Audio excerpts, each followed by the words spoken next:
Hi everyone, it's Ryan Ray here with my third video in the Next Act series, a series where I talk to accomplished professionals, entrepreneurs, and builders to talk about where they want to go, maybe in their professional career, in their startup, or whatever they're trying to accomplish. I help them get a little exposure and just have a nice conversation. So today I am here with my friend Jase Patrick, who is a serial entrepreneur, and he has a bunch of new things he wants to talk about. So I will let him introduce himself.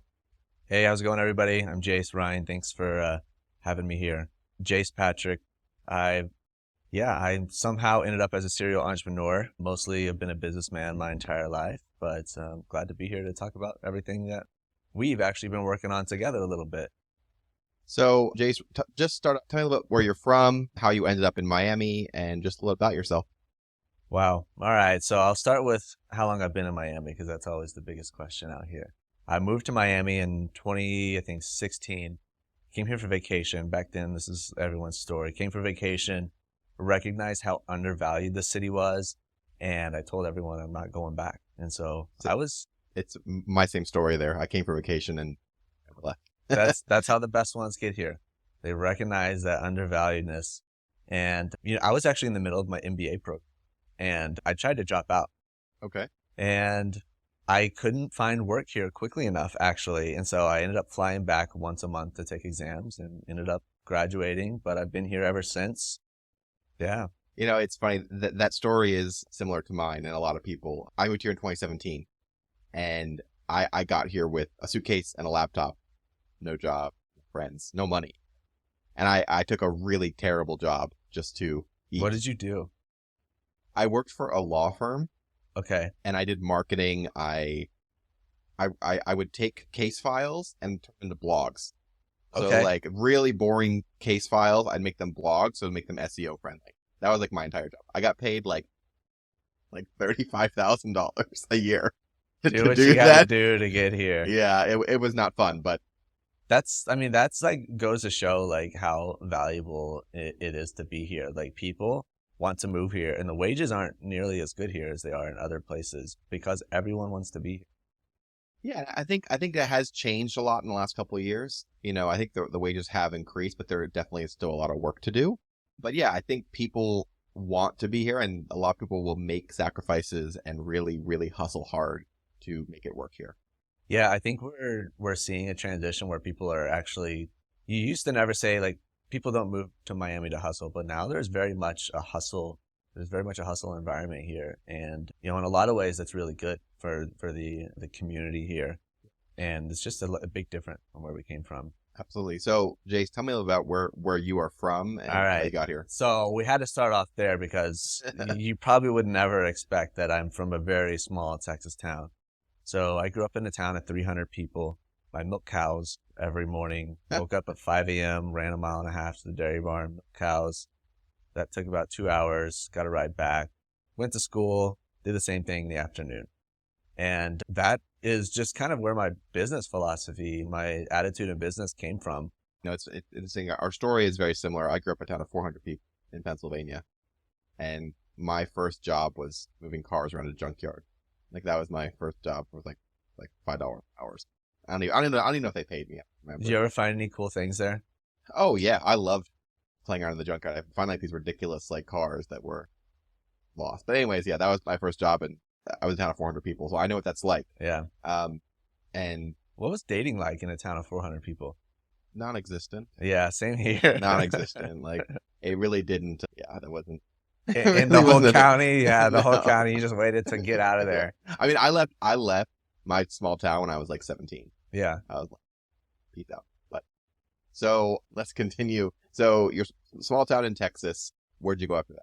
Yeah, so I love my small town in Texas, by the way. And I do not like it's my small town in Pennsylvania, by yeah, the a way. lot of people from small towns don't, but let me tell you, my town is like the best ever. So I'm really fortunate to be able to go back there every few years. Not as often as I want, but I actually ended up going to Baylor and I studied at Baylor. I studied neuroscience and I finished my neuroscience coursework there. And I went to a lot of universities. And back then we thought that like that's how you made it. You go to a university. And so I was kind of a professional student. I was the opposite. I went to college for 2 years and I was like, nope, I dropped out. See, you had the guts to do what a lot of people should have done. I should have done. I ended up going to get an MBA and some other stuff, and none of that even matters unless you're able to apply it like immediately. Yeah, unless you're in like a STEM or like a doctor or whatever, I personally don't think college is worth it. That's my personal opinion. Probably not worth it. Yeah. Probably not. Unless you're executing something that you're learning. But right now, universities, the way that their ecosystem is, it takes them so many years to get something that's relevant in the business world to get that into the curriculum. So they're really many, many years behind. So out of 400 people, Yeah. maybe it's helpful because you are able to learn things that, in a very formal setting. But for those that grew up in Miami, that grew up in LA, I would say at all. So you went to college, and then where'd that take you? So college, I think I had like maybe $60,000 in student debt, which is pretty good because I went to private university and did the whole professional student thing. But I couldn't find a job that would like really make sense for a private school education, and because they were all underpaid. Okay. And in Texas, like Texans don't believe in like crying about like, oh, why aren't I getting paid enough? Like you have to just go out and do the thing. If that means not using your degree, like you just don't make excuses about that later in life. And so, What was your first job after college? so I got to talking to my brother, and he was like, my friend he made like 40 grand in 3 months selling cars. And I was like, you know what? I got my ass kicked when I bought my car when I was 18. And I believe that they can make some pretty good money. So I went and sold cars. Nice. What brand did you sell? So I sold, well, this is Texas, so it's a truck, truck Yeah. city. So it was GMC, and then we also had Buick as well. I sold cars too. My first was Ford, and then I sold Saturns back when Saturn was a thing. Everybody loves the Saturn story. Yeah. It was fun. It was a fun dealership to work at, but okay. So how long did you sell cars for? So I actually sold cars. I was on the floor for 3 months, and so then I went to finance. Okay. I moved into finance after that. Wow, that's pretty quick. I know that's like the track in car dealerships, but how long did it take you from sales to finance? 3 months. Wow. 3 months. Yeah, it was something. It was the right time and the right opportunity. A lot of people, and that's just life in general. Sometimes you have to wait your turn for 10 years if you're not able to go out there and take it. And other times you're promoted very early, sometimes too early. And so I just happened to be in the right spot at the right time. Were you in the finance in the dealership? So at that dealership, the dealership world is like turnover is huge. So I was at that dealership for 2 years. That's about the life cycle of someone in F&I. That's a job where 2 to 4 years is your lifetime max. Okay. So after you were there, when did you leave Texas? Wow. So it's funny. I actually had decided that after I'd left finance at that dealership, I decided that I was going to join the Peace Corps actually. Awesome. So you got your MBA, and then That's how I ended up here. I came for vacation and I just never left. did you spend like a lot of time in Latin America somewhere? So yeah, sorry. So I moved here 2015, 2016, something like that. Last year I spent 6 months in South America, and that Okay. was, partly because Miami is a really nice place and you get a little soft here. You do. It's so nice. If you don't live here in Miami, like if you're from Texas and you grew up, you know, shaping, if you grew up creating your own food source, if you grew up, getting the land, developing the land, like it's kind of soft here. So I went back to Latin America to discover more about the language and the culture, and to be able to bring that understanding here and to help me launch my company Mozy in Miami, because Miami has 50% of people are not even born in America. It's funny. So when I first met you, I thought for like a couple weeks that I thought for sure you were like Colombian. I had just arrived back from Colombia. When I met you. Yeah, I was like, in my head, I just like, this guy's definitely Colombian. And then you told me you were like a gringo from Texas or something, and I was like, what? You even had like the Still got it. There we go. the little like Colombian thing. Okay, so that that's a cool story. I like when people have interesting journeys that bring them to where they are today, and we have some similar stories. I feel like in our background. So coming up to future, what are we working on today? What are So you working on today? yeah, so today the biggest project I have is really the culmination of the last 10 years of work, really 12 years, and that is Mozy. So Okay. what Mozy does is that allows customers to mosey through the car financing process. Oh wow, I didn't even think about that. Yeah, mosey Mosey. on over, mosey on through. You know, everybody wants to go to a dealership without being hassled, right? But you can't really go in there without feeling pressure. And so what we do is we take that pressure from finance away. And so that no matter where you are in the car buying journey, if you're about to finance, if you're at the dealership right now, or if you've already left, we're there to make sure that you got the best deal possible. So no more buyer's remorse, basically. I like it. It's having been in the car business and buying a lot of cars. I upgrade cars probably every 1 to 2 years. Why do you do it? Cause I like it. How much do you drive right now? Not much. Like the car I have, I've had since May, and it has like less than 2,000 miles on it. But I enjoy it. So, anyways, the car buying business and process is just so terrible. It's such a terrible process. It has been since probably the 1950s. I would say most car buyers are probably uninformed. Yeah. And that's not throwing shade. It's just that is true. Like when people go into a car dealership, they don't really understand the process. They don't understand the financing, and they just sort of take what the dealer gives them. And most people get ripped off. It's just true. Yeah, probably. Yeah, about 50% of people pay an overwhelmingly too high amount just in the finance, just Yes. in the finance office. And 25% of people, like you wouldn't even believe like how big that number is. Like almost, yeah, probably 15 to 25% of people are paying above 8, 10 grand too much in finance. So in finance, you're saying like the interest charges and the loan fees, or like the price of the car. There's a lot of things that add up into that finance office.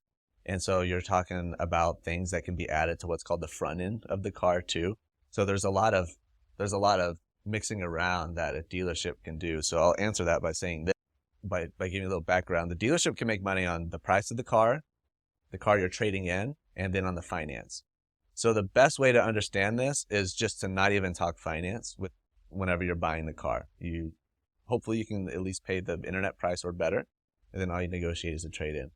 So in reference to what they're overpaying in finance, if you go that strategy, then you can actually really calculate what I'm talking about. And what happens is you get charged for things that you get sold, and it's not like most places aren't like stuffing these in there without telling you. Like they eventually tell you somehow. Yeah. Well, they're required to a lot of time by law. Yeah. So things are getting better, especially in the publicly owned companies. But those publicly owned companies only make up 6%. So I've danced around it enough. So warranty, which is actually called vehicle service contract. ESP. Yeah. Gap contracts, maintenance contracts, tire and wheel protection, dent and ding. There's windshield protection. There's key fob protection. There is stolen vehicle recovery system protection. There's paint protection. And that's that's not even the full list, but that you have an idea of what everything is. I think one of the important things to note is that most dealerships, at least from my experience and what I've read, they make no money on the cars, except for maybe 2021, like when things were going wild. We're going haywire with markups. But on the average, most dealers don't make money on new cars.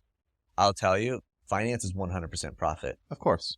The insurance is 100% profit. So if you purchase a warranty contract and that warranty contract is, let's say, $4,000, that vehicle service contract, if it's $4,000, that's pure profit. Now the dealership might only count, they might say that they have a cost of like $1,500. Okay. But the way you actually register it is there is no cost. It's air. Okay. And so there's the way the numbers work out, that's like a huge favor because you just spread that risk across a period of time. And then once that risk is up, then you get to, you get to get that money back out. And oh, by the way, we've invested that money in, offshore accounts, completely above board.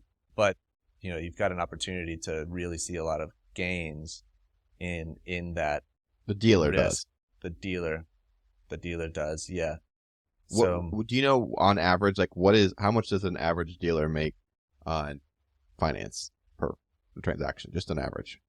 So an average publicly owned car deal, well, a publicly owned car dealership, if you're working for a public company, then your finance team is a little bit more customer centric, but they're not as professional in that, like, they're not going to offer everybody the same thing. Like, they're not going to treat everybody the same way.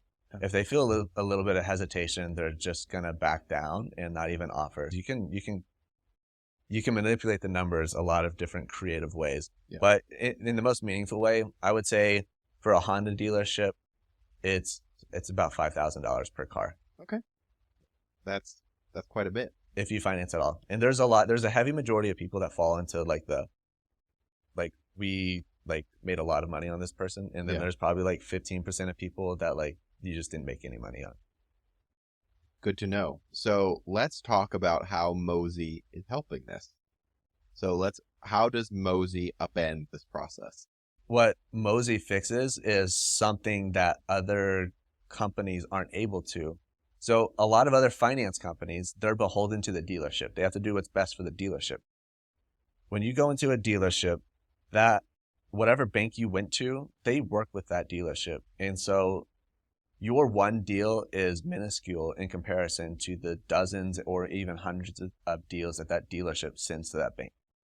So banks have a hard time competing for your interest. They compete for the dealership's interest. And no so pun intended. Yeah. So what Mozy does is we compete for your interest. And so the biggest thing that is hindering people from refinancing whenever they leave a dealership 6 months later, a year later, isn't the credit score, isn't the length of credit, isn't the job history. It's actually it's the LTV, the loan to value. And so what's happening at these dealerships is people get trapped. And they get trapped in their payment because we have customers that are buying more car than they should, and then they're buying more finance products. And so that raises the balance. But then whenever you drive the vehicle off the lot, it depreciates 25% in that first year. Yeah. So what ends up happening, if you have this idea that you're going to refinance 6 months later because your credit's going to be better, it's not going to happen. It's not going to happen. And you have to take ownership of that because it's the LTV. If you owe $40,000 on a vehicle, it was maybe $35,000, $40,000 when it was brand new, but now it's $10,000 less. A bank is just not going to refinance with you owing 25% more than what the vehicle's worth. The math isn't mathing. The math doesn't math. And so what Mozy does, Mozy gives people that opportunity. As soon as whatever they're at in the finance process, we can help make sure that they have the best deal. But the biggest thing that we do when we go into a market is we allow people to refinance or at least just verify that they got the best deal as soon as they leave the dealership. So basically you check what the finance people gave them and to make sure they got the best deal. Yeah, and it's really not that involved. It's really not that involved with you as the car buyer. So there's really basically two things. One, just upload your paperwork, and two, apply for finance. So you don't have to do both. Okay. You can just upload your paperwork and we can look at it and make some suggestions. It kind of reminds me of those apps that you scan your receipt at a grocery store. Yes. And they get you discounts. Yeah, only this is extremely impactful. And the thing is some people just don't want to deal with it. And to those people, I say, you're going to be dealing with it later. It's just, you want to choose your pain later or now when you actually have an opportunity to do something. So this sort of, I imagine for this, it would make people less stressed out because they can walk into a dealership and take sort of whatever they're offered, more or less. They can take whatever thing. And then after they're done, they can go to you and be like, did I get a good deal? And then you can help them fix it or get them something better. So 56% of people actually walk into a dealership with outside financing already put together, meaning they went to their credit union or bank and they got their finance, and so they came in prepared. But then what happens in the dealership is the dealership is incentivized, obviously, to get your finance. Because if they can talk to you about payments, then they can sell you the rest of the products. And we'll get deeper into that. But what ends up happening is only 15% of people actually leave the dealership with that outside financing. Half of the people that, so that leaves a very high number of people that had this plan, they went into the dealership, and then they ended up doing something else. So pre-approving people just really, really doesn't work because people go into the dealership and things change. Yeah, things always change. So basically, your whole thing is helping people not have buyer's remorse when they before or after they buy. Yeah, so that's really the ultimate goal. We are the trusted source from for your car buying journey. So from the first to the last step, we can be there. And so we don't really feel that like our business is like that. Like business is something that like we deserve. It's something that we have to earn. So that's why when we go into a market, we do this refinance first to really understand the market, to prove to that market, hey, here's how we can help. Because there are some markets that it works better than others. And, once we make an impact in that market, then we can, earn their trust. And then they realize that they can just mosey through the dealership process and just we'll pre-qualify them and we'll just make sure wherever they're at that they have access to our live rates. Okay. Can you walk me through briefly like a customer journey with someone who's using Mozy? Yeah. So right now, if you're sitting out there and you just bought a car, like you're my customer right now because if you finance the car at the dealership, then you want to make sure that like you even want to understand that you got all of your paperwork because most of you didn't even supposed to get. So it's really important to have this information. So you go to go-mozy.com and register your account, fill out your profile, upload your documents, and add your car. And that's pretty much it. And you don't even need to refinance yet. You don't even need to cross that off the board yet. You can just upload your documents and we'll check those over. So what do you check at Mozy for these people, these buyers? Yeah. So right now what we're checking is, the value of the warranties and the maintenance contracts and the gap. And what we're really looking for is what is this person going to be like in 2 years or 3 years? Is this person with this current? A lot of our customers, instead of being upside down for 70 months plus, a lot of our customers, the way the math works is about 36 months if you do the entire process with us.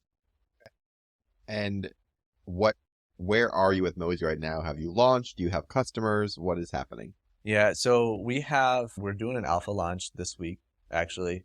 And so this is something that I've done privately for friends and family for like a number of years to really understand how different states would handle it. And so it's actually going live in Miami and in Texas first. And so I feel like you're going to have a lot of customers in Miami because the dealers here are terrible. Like dealers here are absolutely terrible. And they got so much worse during COVID. Yeah. Just for example, I wanted to buy a Kia EV6 in 2020, 21, 22. And I went to buy it and they were like, oh, it's going to be like $15,000 markup. You can't drive it. And there's no special offers on anything, on any financing or leasing. And they're like, do you want it or not? And I was like, go pound sand. So at that point, I ended up with a Lincoln Corsair that wasn't my first choice, but I took it because they were offering some discounts and some specials. But then I had that Lincoln for a year, and then the Inflation Reduction Act happened, and Kia and Hyundai lost their tax credit for EVs. And all of a sudden, their cars went from being fairly well priced to like insanely overpriced without the tax credit. So I ended up going to this dealership. I took my Lincoln, which was a lease, and I said, listen here, if you make a deal, you got to pay off my Lincoln completely, like wash it out. And then I want this Kia leased, and I want the tax credit and additional discounts. And they did it all. I ended up getting like, with the tax credit, like something like $9,000 off. And they washed the Lincoln. But that's a rare case here in Miami. I had to go to 3 dealers to find someone that would work with. The car buying in South Florida is terrible. So I hope Mozy can bring it on. Yeah, bring it on. I'm an F&I guy. So I've spent the last several years learning how to build. I've designed and developed our entire platform myself. I've got a small team now that's taken over for me. So, I'm an F&I guy that now knows how to do the engineering. And for this larger company, I did a lot of the loan calculations for probably about 10% of all of their dealerships. I think they have about, well, we're not They have several hundred. I won't give the number, but they have several hundred dealerships that they do business with. So yeah, we're a fast moving company, and we're going to be able to help out a lot of people here in Miami and then also in Texas to start off. Nice. I'm excited to see it. So give me a 30-second clip of what Mozy is and what it does for a soundbite. From the first to the last step, Mozy's here for a trusted car buying journey so that no matter where you're at in the financing process, you can access the best rates to the best terms with no hassle. Love it. Okay, that is really great. Next, I want to know what you need and what resources and people you need to make Mozy a success so that I can help you, potentially with this podcast, help you find them. So tell me what you need. Yeah. So what do I need right now? So as I said, I'm an F&I guy. Now I'm an engineer. I'm not very externally focused. I'm also a sales guy, but I'm not a marketer or a content creator. So if someone is interested in tackling this problem, I do have a small team right now, but I could definitely use some more help in getting content created, professional content. We only hire great characters. Attitude is number one thing that we look for. So you got to have great commitment, great communication, great character. So you're looking for help in marketing and communication, basically. Yeah, I think marketing and content creation is the biggest thing. And then if you're someone out there that's about to buy a car, you can sign up right now and join the wait list at go-mozy.com. And if you're going to sign up, let us take you all the way. So we actually look at every single paperwork. Like we're not like, because so many people, their issue is so each person has their own thing that's going on in their paperwork and their own life circumstance. Yeah. Thing. Awesome. Also, how does Mozy make money? Yeah. So Mozy makes money the exact same way that a finance department does inside of a dealership. So the only thing different is that we don't mark up your rates and we don't mark up any of the warranty products and insurances that you buy. So we don't have the reason to sell you all of that stuff. So we're only focused on making sure that you have the best financing possible. I love it. So basically the user doesn't pay anything. Yeah, the user doesn't pay anything. Typically will get you a better rate, a much better rate. Will actually lower your payments and will lower your account balance and keep you at the same payment or below. Now, this is not every person, but about 50% of people will be able to do this if you go in within the first 30 days after you purchase. And how do you differ from the plethora of people that do car refinancing? Oh, those are online banking solutions. Those are not F&I companies. See, you take the F&I platform, finance and insurance that's inside of a dealership, and you take that same work ethic, there's no Saturdays off, there's no Sundays off, there's no such thing as like, oh, it's too late, it's 10 p.m. You take that, you remove the dealership, and we're still that same F&I company, only we're performing for the customer's best interest, not the service department, not, whoever owns the dealership. And so we have that same spunk, we have that same grit that you're not going to get from a banking solution, an online banking solution. So that's why this is the only F&I company out there, because you make a lot of money in F&I. You do. And so there's really not a whole lot of reason to disrupt your own industry. I think the future of car buying is hybrid. I think being able to buy it online or start the process, but then go to a physical place. I think that's really what the future is. Yeah. And that's what we have. And so that's where we're at right now. Just example, what I want is I want to be able to start a process, buy a car online, see all the prices, see all the add-ons, and not be surprised by ridiculousness when I get to a dealership.